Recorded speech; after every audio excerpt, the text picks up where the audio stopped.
So madam చెప్పండి, ఏంది ఏమంటారు జూబ్లీస్ ప్రజలు? మీరు ఇక్కడ ఇన్ఛార్జ్ గా ఉన్నారు, సో ఏమంటారు ప్రజలకి, ఏం చెప్పి వెళ్తున్నారు? జూబ్లీస్ ప్రజలు బ్రహ్మరథం పడుతున్నారు. నవీన్ తమ్ముని గెలిపించుకోవాలనుకుంటున్నారు. ఇప్పటికో 2 సార్లు ఓడిపోయిండు. అయినా కూడా మా గుండెల్లో ఉన్నాడు. మేము తప్పును సరిదిద్దుకుంటాము, మాకు అందుబాటులో ఉంటాడు. తప్పకుండా నవీన్ యాదవ్ తమ్ముని గెలిపించుకుంటాం అన్నాడు. చిన్న శ్రీశైలం యాదవ్ అన్న జూనియర్ ఆర్టిస్టులకి నాకు తెలిసి 96, 97, 98 ఆ ప్రాంతంలో మేము అప్పుడు ఎన్జిఓలో పనిచేస్తున్నప్పుడు ఈ బాలజ్యోతి స్కూల్ గవర్నమెంట్ స్కూల్స్ కట్టించేటప్పుడు దగ్గరుండి ఇక్కడున్న బోరబండ ఏరియాలో గవర్నమెంట్ స్కూల్స్ కి కట్టించేటప్పుడు ముందలు ఉన్నాడు. చాలా మంచి వ్యక్తి. కాకపోతే అవినీతి పరులను గుండెల్లో గుబులు అనిపిస్తాడు కాబట్టి రౌడీ అంటున్నారు. నేను ఒక్కటే చెప్తున్నా, కాలకేయ కుటుంబం అంటే కల్వకుంట్ల కుటుంబం. ఆ కల్వకుంట్ల కుటుంబంలో పుట్టిన నా కొడుకు కేటీ రామారావు. ఈ కేటీ రామారావు దొంగనా కొడుకు. వీడికన్నా రౌడీ ఇంకెవ్వడు లేడు. వాడు ఏమన్నా అనుకోకొని మా తమ్ముడిని నవీన్ అన్నప్పుడు మేము కూడా ఊరుకోం.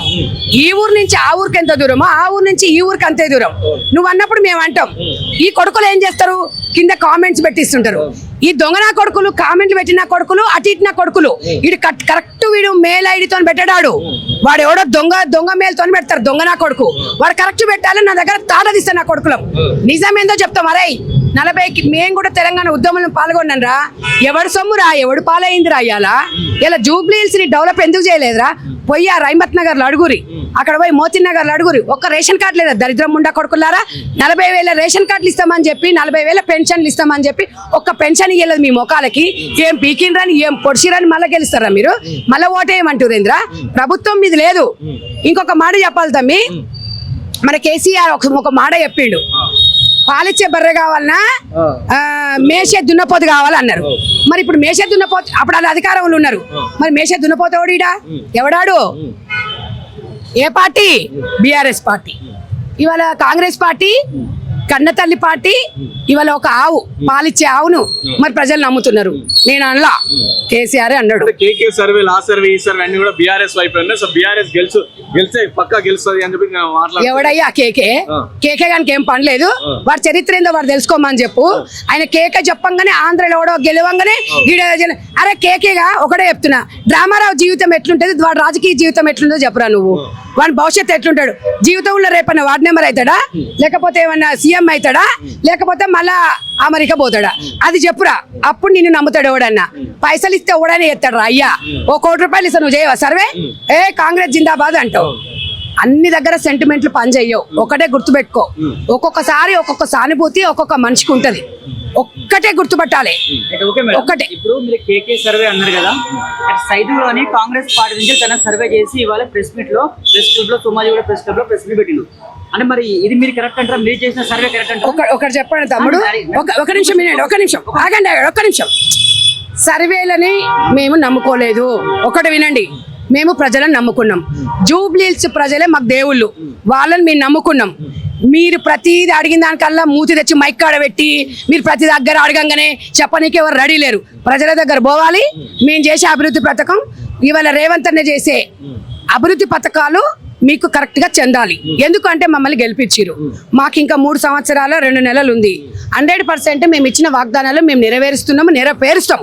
కాబట్టి ఒక్కటే చెప్తున్నా నేను, ఇవాళ ఉప ఎన్నిక అనేది సెంటిమెంట్ తో కొడుతున్నారు జూబ్లీహిల్స్ ప్రజలారా. మీరు నమ్మకండి. ఈ ఎప్పుడైనా కూడా ఇలా కల్వకుంట్ల ఫ్యామిలీకి సెంటిమెంట్స్ అనేది చాలా ఎప్పుడు అదే చేస్తుంటారు. ఎందుకంటే నిజంగా తెలంగాణ వాదులైతే అదే టీఆర్ఎస్ పార్టీ ఉండేది. ఇలా బీఆర్ఎస్ పార్టీ పెట్టుకున్నాక తెలంగాణ రాష్ట్రంతోనే ఇవాళ పేగుబంధం తెగిపోయింది. అలాంటి ఎదవలకు మళ్ళీ ఎవడు నమ్ముతాడు? మీరు గతంలో ఏం చేసిరు?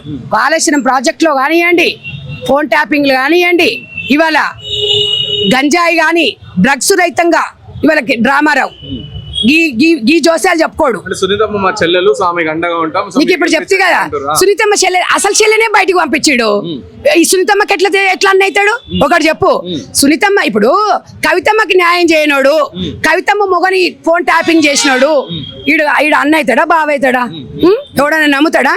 ఇప్పుడు సొంత చెల్లెలకి అన్నం పెట్టినోడు చిన్నమ్మకు బంగారు గాజులు చేపిస్తాడా? నమ్ముతాడా? నువ్వు నమ్ముతావా? నువ్వు ఒక జర్నలిస్ట్ కదా, నమ్ముతావా? చెప్తాం. చెప్పు, నీ వాయిస్ కూడా చెప్పు నాకు. మరి అవన్నీ కూడా మనం ఆలోచించాలి. ఇవాళ నేను చెప్తున్నా, ఎవరికో పుట్టిన కొడుకుని ముద్ద అన్నట్టుంది. సునీతమ్మ కంటే అండగుంటాడంట. ఇది ఇది కేటీ రామారావు, ఇది డ్రామారావు. ప్లే చేస్తుండు, ప్లే చేయని. సర్కస్ల కోసం ఆడతారు కదా, ఆడని. ప్రజలు మా వైపు ఉన్నారు.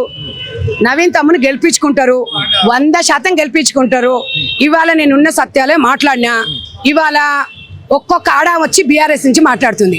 మరి కవితమ్మ ఉన్నప్పుడు ఒక ఆడ ఎందుకు రాలే? నాయనో తెలంగాణ నేను ఒక్కదానే ఉండాలి నాయనో అన్నది. సరే బిడ్డ అని ఎంపీ పదవి ఇచ్చిండు. ఎంపీ ఓడిపోయిన తర్వాత నీకు విషయం తెలియదు. ఎంపీ ఓడిపోయినాక నిజామాబాద్ లో ఒక్కసారి పోలే. ఇవాళ మళ్ళా ప్రజల జాగృతి తరపు నుంచి మీకు అండగా ఉంటా, నేను తప్పు చేసిన అంటుంది. భగవంతుడు అనేది కర్మ సిద్ధాంతం అనేది ఎంతో కాలం అది మనం చూసినాం, ఇది చూస్తున్నాము. ఇవాళ కొత్త డ్రామా, ఇవాళ కొత్త డ్రామా వేసుకొని మంచిగా ఎవరు జయలలిత మోడల్లో ఆమె. ఇక ఇవేంటి అవి పట్టు చీరలు పోయినాయి, కాటన్ చీరలు వచ్చినాయి. ఇక మంచిగా పెద్ద బొట్టు పెట్టుకొని ఇక ఇట్లా కొంగు పెట్టేసుకొని ఇక తెలంగాణ జాగృతి, మేమంతా జాగృతి నుంచి పిల్లలంతా నాశనం చేసిన గతంలో ఇంక ఇప్పుడు నేను మళ్ళీ ఒడుస్తాను అని పోయింది. ఎవడు తెలంగాణ ఎవడా నా తమ్ముళ్ళు 200 మంది జాగృతిలో, నేను తెలంగాణ జాగృతిలో నేను కన్వీనర్ని. 4 సంవత్సరాలు నీతో పనిచేసిన. ఎవరి జీవితాలు ఏం బాగు చేసినావు? నువ్వు 1000 కోట్లు దన్నుకున్నావు. 12,000 రూపాయలు కిరాయి ఇంట్లో కొంపలో నువ్వు ఉంటే మేము చూసినావు. ఇలా 150 కోట్లు నీ ఎంబడున్న పిల్లలు మాషంపల్లి శ్రీకాంత్ కానీ విక్రాంత్ కానీ ఇవాళ పిల్లలందరిని అడుగురి ఎంతమంది ఉన్నాం. కోదాటి శ్రీనివాసన్ అడుగు, ఇంతమంది పిల్లల జీవితాలు నాశనం అయినాయి. ఎవడమ్మ నేను నమ్మేది? ఎవడు? నీ ఆట కోసం, నీ గేమ్ కోసం, నీ రాజకీయ భవిష్యత్ కోసం జాగృతి అని పెట్టుకొని నువ్వు తిరుగుతున్నావు. కానీ ఇప్పుడు ఎవడు నమ్మడు. ఎవడైనా గంజాయి అమ్ముకొని లిక్కర్ దందలు చేసి జైలు వచ్చినాడు అని నమ్ముతాడా? మళ్ళా నువ్వు ఎంత మారువేషం వెయ్యి, నువ్వెంత గెటప్ మారువో, జరసేపు నీళ్లు పోసుకున్న తర్వాత మేకప్ పోద్ది. ఏదో మనం టీవీల మీద కనిపించుకోనీకే ఏదో చేతుల 10,000 పెట్టి దోషపెట్టు, నష్టమేముంది? తెలంగాణ సొమ్మేగా, అవునా కదా? తీసుకోమంటున్నా. వాళ్ళని కూడా జాగృతి నుంచి పోయిన వాళ్ళకి కూడా రోజుకో 1000 రూపాయలు 30,000 అంట జీతం తీసుకోరి, దోసుకోరి. ఆమె మొగడేం కష్టపడి సంపాయ్యలే, ఆమెం కష్టపడలే. తెలంగాణ సొమ్మే తీసుకోరి. ఎవ్వడు వీళ్ళ కుటుంబాన్ని నమ్మరు. 100% కాంగ్రెస్ పార్టీ నమ్ముతుంది. నవీన్ తమ్ముని గెలిపించుకుంటుంది. రేవంత్ అన్న ఇచ్చిన వాగ్దానం నెరవేరుస్తాడు. ఆ నమ్మకం ప్రజలకు ఉంది. జై కాంగ్రెస్.